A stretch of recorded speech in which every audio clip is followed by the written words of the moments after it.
అప్పుడు కొడుకుని అప్పచెప్పిండు.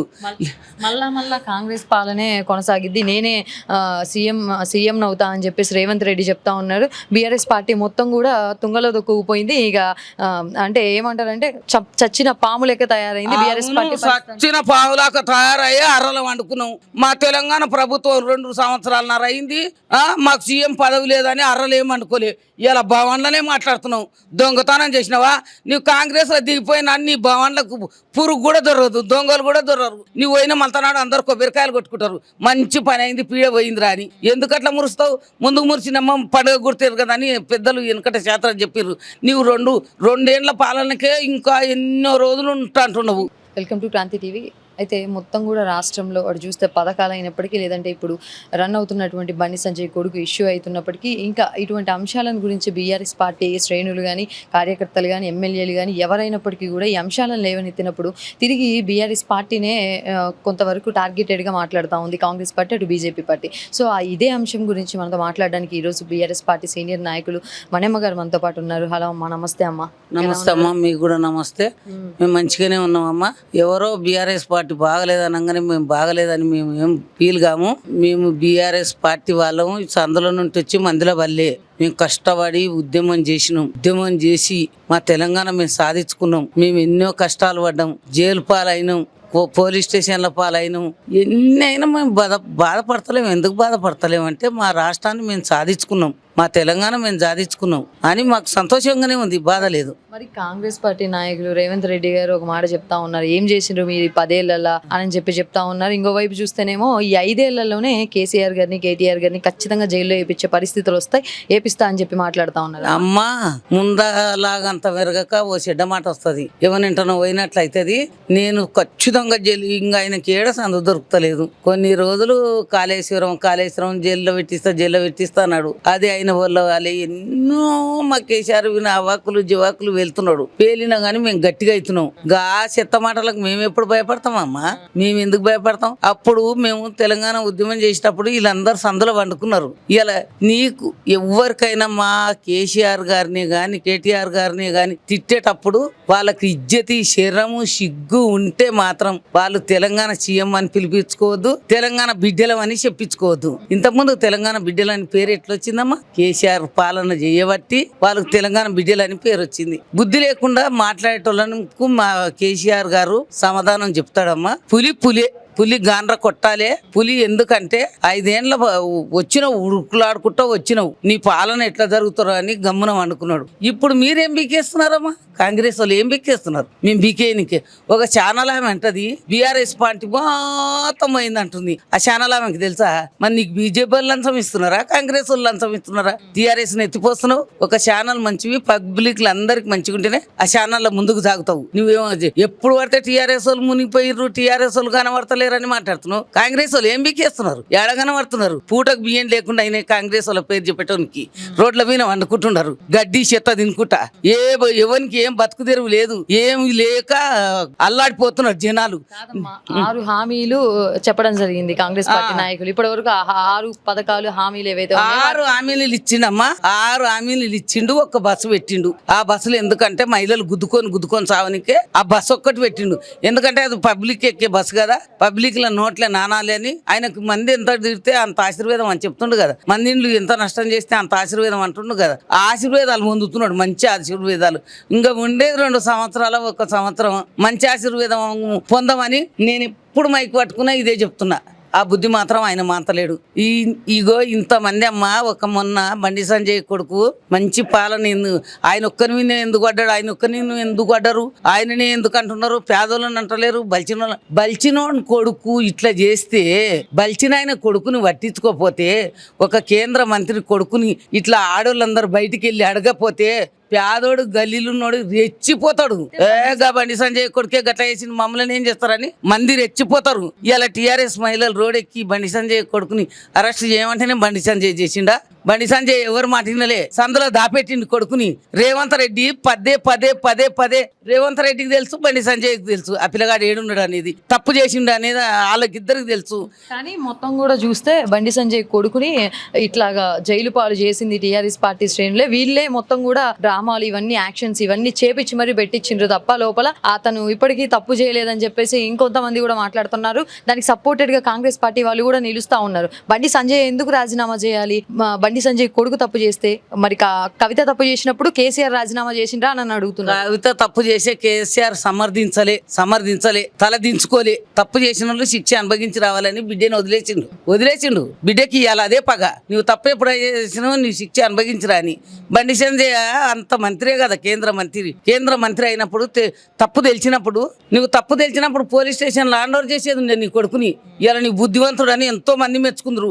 7 రోజులు 8 రోజులు అయినాక పోలీస్ స్టేషన్లో రేవంత్ రెడ్డి ఉండి ఆయా నీ కొడుకుని అప్పచెప్పు, తప్పు చేస్తే నీ కొడుకుని అప్పచెప్పు అని రేవంత్ రెడ్డి పదే పదే పదే పదే చెప్తే వీళ్ళిద్దరు కుమ్మక్క అయినరు కాబట్టి, ఇద్దరు పరువు రోడ్డు మీద పోతుంది కాబట్టి వీళ్ళిద్దరు వదులుకొని రేవంత్ రెడ్డి 100కు 100 సార్లు చెప్పినాక బండి సంజయ్ గదిలి అప్పుడు కొడుకుని అప్పచెప్పిండు. మళ్ళా కాంగ్రెస్ పాలనే కొనసాగిద్ది, నేనే సీఎం అవుతా అని చెప్పేసి రేవంత్ రెడ్డి చెప్తా ఉన్నారు. బీఆర్ఎస్ పార్టీ మొత్తం కూడా తుంగలో దొక్కుపోయింది. ఇక అంటే ఏమంటారంటే చచ్చిన పాము లెక్క తయారైంది బీఆర్ఎస్ పార్టీ. చచ్చిన పావులాక తయారయ్యే అర్రలు వండుకున్నాం. మా తెలంగాణ ప్రభుత్వం 2 సంవత్సరాలన్నర అయింది, మాకు సీఎం పదవి లేదని అర్రలు ఏం వండుకోలే. ఇలా భవన్లనే మాట్లాడుతున్నావు. దొంగతనం చేసినావా? నువ్వు కాంగ్రెస్లో దిగిపోయిన అన్ని భవన్లకు పురుగు కూడా దొరకదు, దొంగలు కూడా దొరకరు. నువ్వు పోయిన మలతనాడు అందరు కొబ్బరికాయలు కొట్టుకుంటారు. మంచి పని అయింది, పీడ పోయిందిరా అని. ఎందుకట్లా మురుస్తావు? ముందుకు మురిసినమ్మ పండుగ గుర్తారు కదా అని పెద్దలు వెనకట శాస్త్రం చెప్పారు. నువ్వు 2 పాలనకే ఇంకా ఎన్నో రోజులు అంటున్నావు. ఎప్పటికీ కూడా కేసీఆర్ ని ఫామ్ హౌస్ లోనే పడుకోబెడతా నేను అని అంటున్నారు. ఫామ్ హౌస్ వండుకునేది కాదమ్మా, పులి గాండ్ర కొడితే ఎట్లుంటుందో చూసుకో. పులి గమనిస్తుంది. ఇట్లా దొంగలాక సందులకెళ్ళి వచ్చి మందిలో పడాడు. పులి కాలం కనిపెడుతుంది. పులి పంజ ఇప్పిండనుకో తట్టుకోలేవు రేవంత్ రెడ్డి. ఏమంటే ఇంట్లో కేసీఆర్ గారు వండుకున్నాడని నేను నోరు జారుతుంది. పబ్లిక్ లకు ఇట్లా మా కేసీఆర్ రేపు బయటికి వెళ్ళినా ఆయన ఇంకా 100 లక్షల కోట్ల జనం ఉండరు. గీనేందమ్మా నిన్న మనకి ఎదురుగా నీ అమ్మ నాకు ఎదురుగా గీన బెదిరిస్తే వాడు బెదురుకుంటాడమ్మా. నువ్వు తెల్లగా చేసిన అని బెదిరిస్తే మంది బెదురుకుంటున్నారు. ఇప్పుడు నీ కోటేసిన వాళ్ళంతా చెప్పుతోని కొట్టుకుంటున్నారు. నీ వాళ్ళే, నీ మంత్రులే. ముఖ్యమంత్రి నీవే అవుతుంది, కావలోడు నీవే అవుతుంది, మంత్రకానివి నీవే అవుతుంది, పూజారి నీవే అవుతుంది, ఇల్లుడ్చేటోడు నీవే అవుతుంది, వాకిలుడ్చేటోడు నీవే అవుతుంది. నీ కింద మంత్రులు ఎవడున్నాడు? ఎవరి శాఖ వానికి ఇచ్చినవా? ఎవరి పదవానికి అప్పచెప్పినవా? అన్ని పదవులు నీవే అనుభవించబట్టివి. సచ్చినోడు నీతానికి రావాలంటే బతికినోడు నీతానికి రాదు. ఇదే బండి సంజయ్ కొడుకులాక అన్ని తప్పులన్నీ నువ్వు ఒళ్ళలో పెట్టుకొని ఏదో మీసాల బీకు నువ్వు స్టేజ్ ఎక్కినప్పుడు. మరి నేను ఒకటే మాట చెప్తున్నామ్మా, మా బీఆర్ఎస్ ప్రభుత్వాన్ని, కేసీఆర్ గారిని, కేటీఆర్ గారిని, హరీష్ రావుని తిట్టపోతే రేవంత్ రెడ్డికి పొద్దే మూకదు. అట్లా మాది బ్రహ్మచ్చరము. నేను ఏదంటే మాట్లాడేది మాది బ్రహ్మచ్చరము. అక్షరం మీద ఆయనకు నోట్లకి ఈ అక్షరం ముందు రాగానే అన్ని మాటలు వెళ్తాయి. అందుకే మమ్మల్ని ముందు తలుచుకుంటున్నాడు. మేము ఇంకా డెవలప్ అవుతున్నాం. ఆయన తలుచుకోగానే మేము ఏం చెడిపోతలేము, మేము మంచిగా అవుతాము.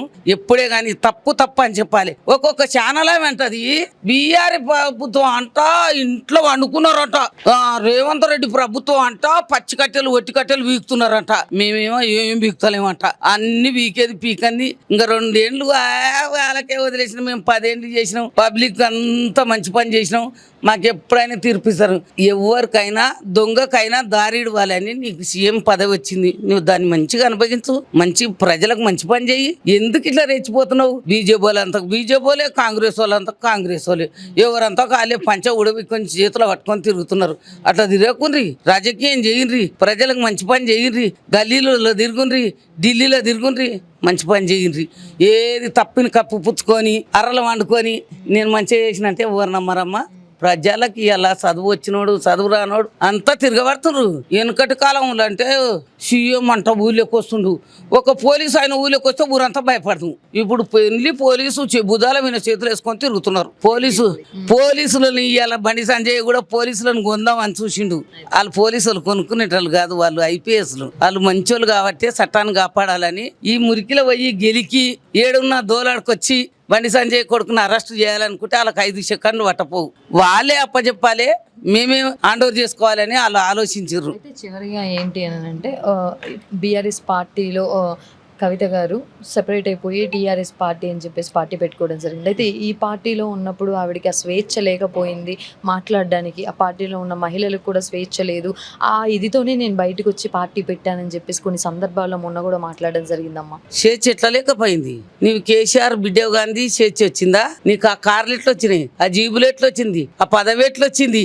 నీకు ఆ బెడ్ ఉన్నది కాబట్టి నీకు అన్ని పదవులు అనుభవించినావు. స్వేచ్ఛ లేకుండా ఎట్లా చేసినావు? నువ్వు స్వేచ్ఛ లేదని మంది ముందాలంటే మంది ఓడి నమ్మడు. నువ్వు కొత్త పార్టీ పెట్టుకున్నావేమో, పెట్టుకో, నీ దాన్ని నువ్వు డెవలప్ చేసుకో. ఎవరు అదృష్టం వాళ్ళకే ఉంటది. బీఆర్ఎస్ పార్టీని మాత్రం ఒక్క మాట కవితక్క అనే రూల్సే లేదు. ఎందుకంటే నువ్వు బీఆర్ఎస్ పార్టీలో మాలాకనే నువ్వు ఉద్యమం చేసినావు, మాలాకనే నువ్వు ఉన్నావు. మాకు ఇప్పటి వరకు కార్ లేదు, సైకిల్ లేదు. ఇగో ఇప్పుడు 400 పెట్టి ఆటో బుక్ చేసుకొని ఇక్కడికి వచ్చిన. నేను నీకన్నా ఎక్కువ కష్టం చేసినా నీకు కూడా తెలుసు. నీవు రైలు పట్టాల మీద అంతే నేను అన్నా, నీవు రోడ్డు పోటీ పోతే నేను పోయినా. నీవు ఎన్ని కేసులు పడ్డావో నా మీద అన్ని కేసులు పడ్డాయి కవితక్కకు తెలుసు. మరి నేను ఇలా ఆటోలనే వచ్చినామా 300 ఇచ్చి? నాకు కార్లు లేవు, బస్సులు లేవు. నువ్వు కేసీఆర్ బిడ్డవు కాబట్టి నీ అదృష్టం అట్లా రాసి పెట్టుకున్నావు, నువ్వు తిన్నావు. తిను, ఇప్పటి కూడా పదవి పెట్టుకుంటే కేసీఆర్ గారు ఏం బాధపడతలేరు. నా బిడ్డ కదా అని. బిడ్డ కాకుండా కూడా వేరే వాళ్ళు పెట్టుకున్నా ఏమన్నాడు?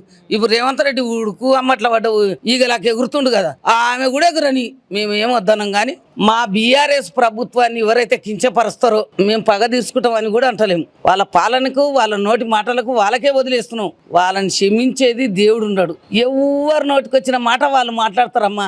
రాబోయే కాలంలో మనందరు చూస్తే అదే కలిసి వస్తుంది. మేము ఎప్పుడైనా భయపడేది లేదు. ఎవరికి బీఆర్ఎస్ పార్టీని అనే రూల్స్ లేదు.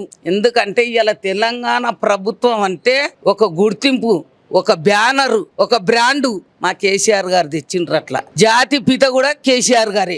ఎప్పటికైనా రాబోయే చరిత్రలో మా పిల్లలకు చెప్పేది కూడా బుక్కుల ఇంగ్లీష్ బుక్ అంటారు. ఆ బుక్కులు ఎక్కించేది కూడా కేసీఆర్ గారి పేరే ఎక్కిస్తారు. ఎందుకంటే రాష్ట్రం కోసం ఎవరు కొట్లాడిండ్రు, దేశం కోసం ఎవరు కొట్లాడింది అనేది జనాలకు తెలుసు. ఆయన కొట్లాడిండు, ఆయన ఇంకా పబ్లిక్ ఉన్నాం, ఆయన మంచి పనులు చేసిండు, ఆయన ఇంకా మేము మంచిగానే ఉన్నాం, మంచితనంగానే ఉన్నాం.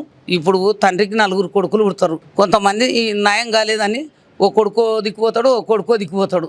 ఆయన కూడా కొంతమందికి పదవులు రాలేదని అప్పుడు బాధపడ్డారు. కానీ ఇప్పుడు బాధపడే అవసరం లేదు మాకెందుకంటే కొత్త ప్రభుత్వం రాగానే ఎట్లున్నామో ఏమున్నామో వచ్చిన వాళ్ళంతా ఖాళీలు మొక్కి సీట్లు తీసుకుంటే, టిక్కెట్లు తీసుకుంటే ఇచ్చి టీఆర్ఎస్లో దొంగని పెట్టుకున్నాం, మంచోడిని పెట్టుకున్నాం. ఇప్పుడైతే మా కేసీఆర్ గారికి దొంగోడెవడో మంచోడెవడో అన్నీ తెలిసిపోయినాయి. ఇలా ఫామ్ హౌస్లో వండుకున్నాడు అని ఆయన అంటున్నారు కదా. ఆయన నన్నోళ్ళకి అంత పురుగులే పడతాయి. కానీ ఆయన అట్టంబాంబు ఇప్పుడు పోయే ఎమ్మెల్యేలు కానీ ఎంపీలు కానీ ఆయన దగ్గర పోయిన వాళ్ళని ఇల్లమ్ములు తయారు చేస్తుండు, ఎక్స్ప్లెయిన్ చేస్తుండు, ధైర్యం ఇస్తుండు. ఎట్లా పోతే మీరు దారికి వస్తారు, ఎట్లా పోతే ప్రజలకు పోతారు, ఎట్లా మంచి మాట వస్తుంది మనకు, ఒకసారి చేయి దారి ఇడుచుకున్నామని ఆయన అందరికి ఎక్స్ప్లెయిన్ చేస్తుండు. మేము ఇప్పటికైనా భయపడేది ఏం లేదు. రాబోయే కాలంలో సీఎం కేసీఆర్ గారు ఆయన ప్రాణం ఉన్నంత వరకు అయ్యో ఆయన గెలిస్తే కొడుకుని పెడతాడంట కదా, ఆయన గెలిస్తే వీళ్ళని పెడతాడు అవన్నీ కాదు. మా కేసీఆర్ గారికి 70 ఏళ్ళు వచ్చినాయి, 80-90 ఏళ్ళు ఆయననే సీఎంగా ఉంటాడు. ఆయనను కాదని సీఎం కావాలని మా బీఆర్ఎస్ ప్రభుత్వంలో ఎవరు కోరుకుంటలేరు. ఆయన అయితేనే మా అందరికి బలం ఉంటుందని మేము అందరం దోలాడుతున్నాం. ఆయన ఎప్పటికైనా పులే టీఆర్ఎస్లు ఉన్న వాళ్ళు అంతా పులుల్లాగా తిరగబడేటోళ్ళే తయారవుతున్నారు. అప్పుడు తెలియకనో రేవంత్ రెడ్డి ప్రభుత్వానికి ఛాన్స్ ఇచ్చినాం, ఇంకా మళ్ళీ ఛాన్స్ ఇస్తామనే కోరికతోటి అందరు ఉండరు. భయపడే అవసరం ఏం లేదు. ఇప్పటికైనా మా బీఆర్ఎస్ పార్టీ, మా కేసీఆర్ గారే సీఎం అవుతారు.